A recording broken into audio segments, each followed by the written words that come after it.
so much for being here. Well, it was, I think it was another good meeting with the governor. What we spoke to him about primarily, well, we talked about a few things. We kind of rehashed last week. We both, had some discussion on Thursday nights and the different offers and discussions. We reiterated to him that we think it's extremely important. We would like to pass a lights on bill and keep state government going. I also reiterated once more, and the speaker backed me up, that on the bills where we all know we are very close, we should get those bills wrapped up. There's no reason for all of this shutdown. There's no reason for any of this shutdown, quite frankly. If we could pass the 6 bills and do lights on, then I think that is the best way to go and the best for the people of Minnesota. Obviously, the big discussion surrounds the Health and Human Services bill. I think everybody knew that from the beginning, that was going to be the discussion. That's where all the growth is. That's where the most reform is needed. And as I said to the governor, I think it was originally the majority leader, Dean, that said, he said, with HHS, what you've got is a 42-inch fridge that we're trying to put through a 36-inch door. That's the difficulty with that bill. And my point was, why would you hold up the other appliances behind it while you try to shove that fridge through? So let's get the stove in place, let's get the microwave in place, which is K-12, which is public safety, which is higher ed. Let's pass those bills and then continue to work on Health and Human Services where we have had, where the biggest issues are, but where we've also had some good success. So with that, we're going to be meeting again separately with the governor tomorrow at 1:30.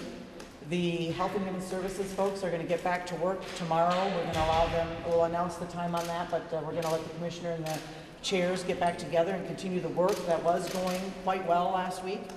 And as well, we're going to have K-12. K-12 is going to get together on Thursday morning. And included in that, at this point, as my understanding, will be the governor, as well as the speaker and I, potentially. Because there, as you all know, it's largely a policy discussion, and so we'd like to have that policy discussion as soon as possible. Questions? Where do things stand with the overall spending target and possible revenue options? I mean, we sort of left it at that last Thursday. I mean, has there been was that discussed today? Well, I would say from a standpoint of the tax increase being put back on the table, I characterize that as a step backwards. I think we were probably closer than a lot of folks thought when it came to, if it didn't have to be a tax increase. If you look at the offer, the amount of prioritized spending was there. It wasn't a tax increase. And so from that standpoint, narrowing down education and especially the HHS budget, I think is a more productive way to look at it. Instead of just saying we need this much money, let's see what we actually do need in those budgetary areas. I think the inclusion of a new waiver coming forward from the feds when looking at maybe minuscule savings now, but going forward, I think that is a positive step. But a tax increase for the sake of a tax increase doesn't get us whatever that number is in HHS. Are you guys still discussing the tobacco bonds and school shifts and things like that?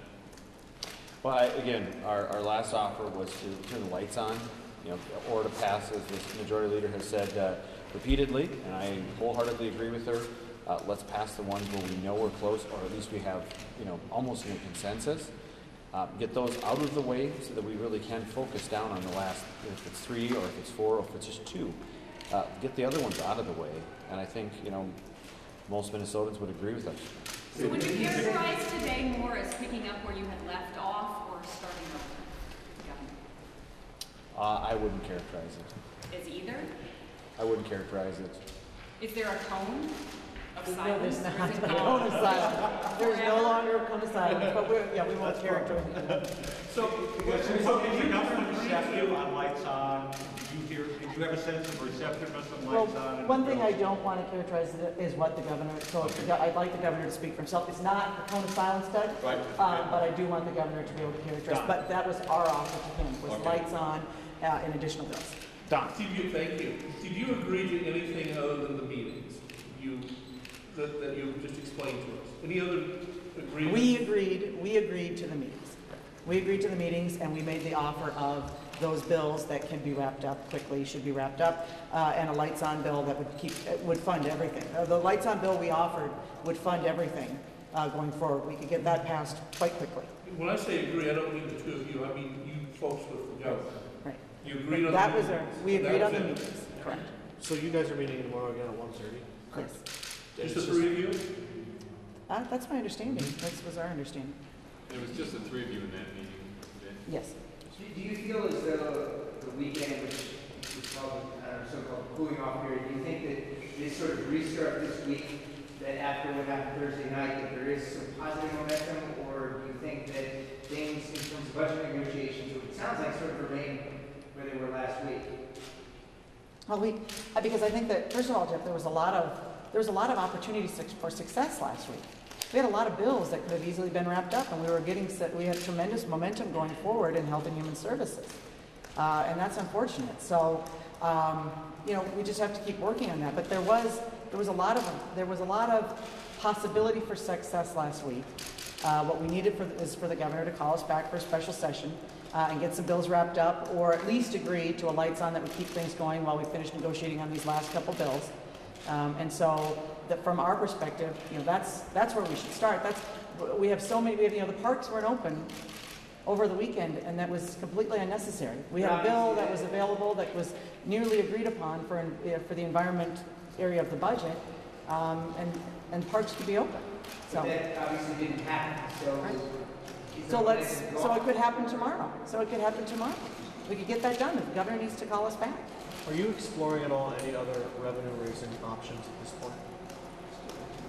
Again, we've maintained, I think from the very, very beginning of session, that we think that this is a prioritized budget, it's the largest budget in the state of Minnesota's history, spends more than we've ever spent as a state, and within that number, we should be able to prioritize, meet those needs that we think are very, very important, some things that would be nice to have, but we just can't afford right now.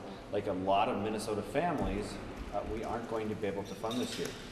But again, education and HHS are our priorities. In our budget, we were willing to agree with the governor's budget target on that number to say, that's your priority, we will grant you, then, we'll agree with you and grant you that that's our priority as a state. But we were quite comfortable where we were with our budget. We could get 68 votes for that to pass it off the House floor, and 34 to pass it off the Senate floor. So we have not, in our idea, went out looking for new sources of revenue, which usually means what tax increase would you vote for. Our folks are not interested in it. It's always been about the spending. It's not been about a tax increase. So what has been resolved from November or January or last week? I mean, haven't you guys even taken a step back if you had tobacco bonds on the table and the K-12 shift to change it a little bit from last week? So what has changed and what's different from those days? That offer was refused by the governor. So, in negotiations, whether you're a lawyer or someone at the Capitol, if that's been refused, then that's off the table. If that needs to be, if it's asked to be put back on the table, that's something we'll have to consider at that point in time. Right now, our last offer is lights on to pass the bills that we have that are close to or near agreement. Pass those, get those out of the way, and wait for the last continue to negotiate those last few. So you're not going to move off the $34 billion number, or do we not expect to see that go up or change at all? I mean, you said you want to live within that budget. I mean, last Thursday you came in here and we had a budget, there was an offer on the table at one point that was going beyond that. Is that no longer the case? Well, that's interesting because I don't know that, I'm not, I think that we're going to be focused on those 6 bills where there's agreement. That's what we've been saying for weeks and weeks and weeks. That's where we should start. And we should, for the folks in Minnesota, get those bills passed. And then we can have further discussion in the areas where we have less agreement or where we have bigger concerns. And largely that is Health and Human Services, a little bit in the area of local government, and then in state government. And all areas, which I would argue are in need of some serious reforms. And so if we can talk in a context of reforms and there can be some savings generated there, then I think that there are some successes that both, that everyone could see from those negotiations. But when you have several bills, 5, 6 bills, where there is generally consensus on both sides and the votes available to pass them, we should pass those. And so why, but as a legislature, we cannot call ourselves back in and pass those bills, or we would do that today. We need the governor to call us back. So are you back to May 23rd, basically? No, because May 23rd, we didn't have agreement on 5 or 6 of these bills. Over the month of June, we made offers to the governor, and we worked on those bills and came to near agreement on them, Don. I would say in some areas, almost exact agreement. And so, no, absolutely not. But those agreements come from the fact that Republicans were willing to give up their tax reductions, and we were able to put more money back on the bottom lines of these areas that were important to all Minnesotans, and we were able to come to agreement. So, no, I would not say that at all. It seems like you guys can't even agree on what you're agreeing on, because the governor said this morning that it's an exaggeration to say that these bills are near agreement. So, are they near agreement or not? Well, I think if you look at the numbers, you can see that they are very near an agreement. There's a lot of policy in these bills too that he doesn't agree with. Sure, and with that can all be, those can be negotiated. We can sit down tomorrow and work out the reforms in K-12, and I think that there's an area that we can find agreement. I think we're all concerned about the achievement gap. The policy that we have in there aimed at closing that achievement gap, that's a very laudable and important thing that we need to do as legislators and as the governor, and I think that we can work through those. And that could be done, I think, in fairly short order. Forgive me, but are you guys, you just said that you were agreement on some of these bills, and then you said you're not agreeing, so which is it? We're just on the education reforms, Tom, but on the numbers, there's a great deal of agreement. There's a great deal of agreement. So you're saying that you're close on the overall number, but within that, You said if they, like integration and special ed and things like that, you're not close. Well, and I think that both sides are just, going to have to negotiate that. That's how it always has been. But in other areas of bills, in the case of the environment, the discussion is the invasive species and how to fund that. Well, everyone thinks that that's important and wants to fund it. There's just, discussion on how to do that. That's a fairly easy agreement to reach, so we can reach that. In the public safety and judiciary, I haven't heard of really any policy that has been a concern, except that the governor was interested in the human rights department. He was concerned about the reductions there. So we can address that. All these things are very easily addressable, and we've already expressed a great willingness to do that. Mr. Speaker, you said that this offer for more revenue was rejected and it's off the table, but it could be put back on the table. Can you elaborate on that? Or, what would it take to get to that discussion? Well, again, the governor rejected that offer, so he said that didn't work for him. What worked for our members was $34.2 billion in general fund spending. So I would say that, from our perspective, the last offer we have on the table is, again, pass the bills where we may be fiscally in agreement, from a number standpoint in agreement, but maybe not from a policy standpoint. Pass those, get those out of the way, instead of trying to, I think the majority leader said at one point, try to eat the elephant all at once, take a bite here, take a bite there. But again, from our members' perspective, our last offer was made and rejected. Are you saying you could come back to that eventually if you pass these other bills? At this point, I can't say anything for sure. So in other words, you don't want to agree to an overall spending target until these bills start moving out the door? I wouldn't say that either. What we have maintained from, I would say, a very long time ago, when we were in conference committee, come in and help us understand the priorities here. If in education, if we're going to have teacher review and then also principal review, so that everybody in the whole system, throw in the superintendents as well, because it starts at the top, if that's necessary to make sure that the policy items in the education bill are agreed to, that's great. That didn't happen during the conference committees. It didn't happen towards the end of session. It has not happened since session ended. So rather than just say, here's the dollar amount, here's a chunk of cash to lay on the table, what is it that the money is going for? Where are the priorities? I've said it enough, you guys can probably say the line with me, because if everything's a priority, nothing is a priority. And if you cannot discern your priorities, then how are we to come up with yet another counter offer to fund those priorities? We're good, but we're not psychics. We have to have an idea of what that level of either funding or priority is. In a lot of the cases where we have come, I believe, very, very close, is when we are able to sit down and go through those great big giant 3-ring binders with all the policy in there, with all of the down to the $100,000 or the $10,000 level and say, this right here is really important to me, or this over here, you know, it is a priority, it's important, but if there's something has to be traded here, if I need to have this instead of that, then that's my number one or number two priority. I think what we're saying is the shutdown is unnecessary. We all know that. We could have a temporary funding bill, and whether we negotiate the 6 bills and then the rest on a temporary funding bill, or whether we do a temporary funding bill, knock out the 6 bills, and then keep working where it's tough. We're not gonna fall over ourselves on process, but the point is that road construction projects should be going. Parks should and could be open. There's only one thing, you know, standing in the way of that, but we need to be called back. We can pass a temporary funding bill, or we could pass 6 bills and the rest in a temporary funding bill. But there's no reason for Minnesota to be in this state of shutdown as it is right now. That's what we're saying. I'm not going to argue over the process of how we get there. Let's just get there. So you're working within 34.2 right now. There's no new revenue on the table.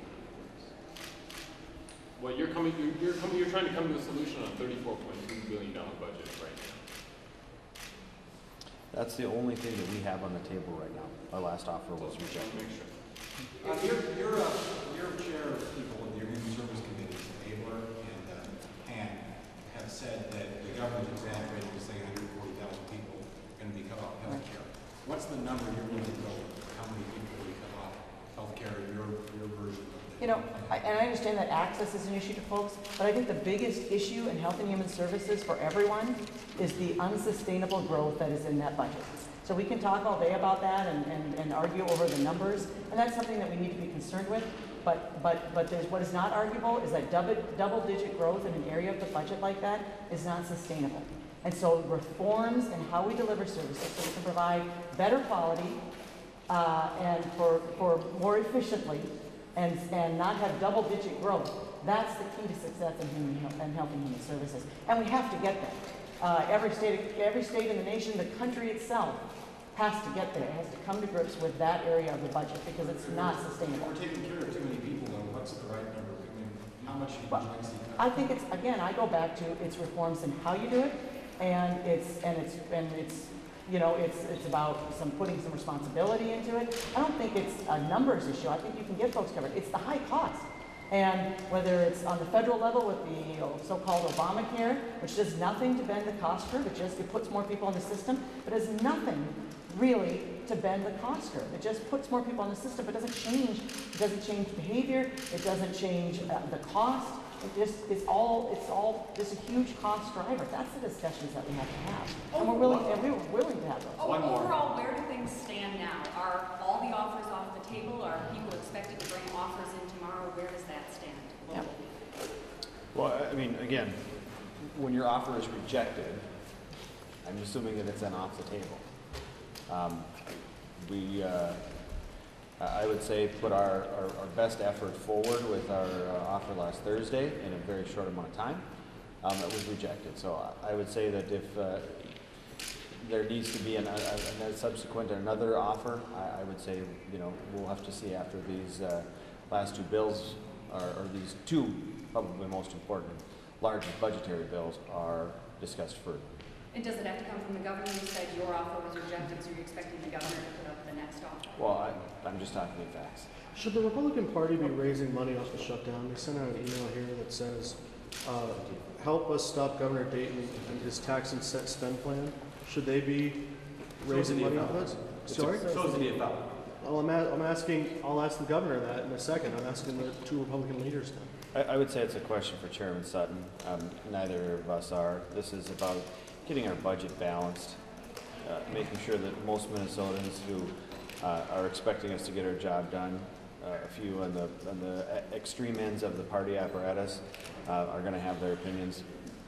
We don't communicate with Chairman Sutton. I think I've been pretty darn clear about my maybe tenuous relationship with the chairman now, but we're here to get our job done. I don't know or care what the party's doing to raise money. I can't direct them to do or not do something. We're here to talk about the HHS budget, the education budget the next 2 days and get those wrapped up. Get a lights on bill passed, pass the bills we agree to, get our job done, and get out of St. Paul. I think you said repeatedly that the lights on bill is what you want and to pass what you agree upon. he has said repeatedly he's simply not going to do that, and obviously he's the only one who can call the session. So if that's what you want, but he said he won't do that, then what? Well, I guess we have to keep asking because it's that important. We need to get the parks open, and they can be open. And we can get K-12 funding through and higher ed funding through, and we can get road construction going. That's just simply not a good enough answer. And so I'm going to keep asking, and I hope that other people will ask the governor that as well. It's not an okay answer just to say, I don't like piecemeal, or if we have areas where we can agree, we should. If we can call back in for a temporary funding bill and continue to discuss, I'm happy to do that, but we should get Minnesota government up and running, and we can. And so I have to keep asking that question. Until it happens, until road construction gets going again, I'm going to keep asking that question. What's your take on the third-party committee that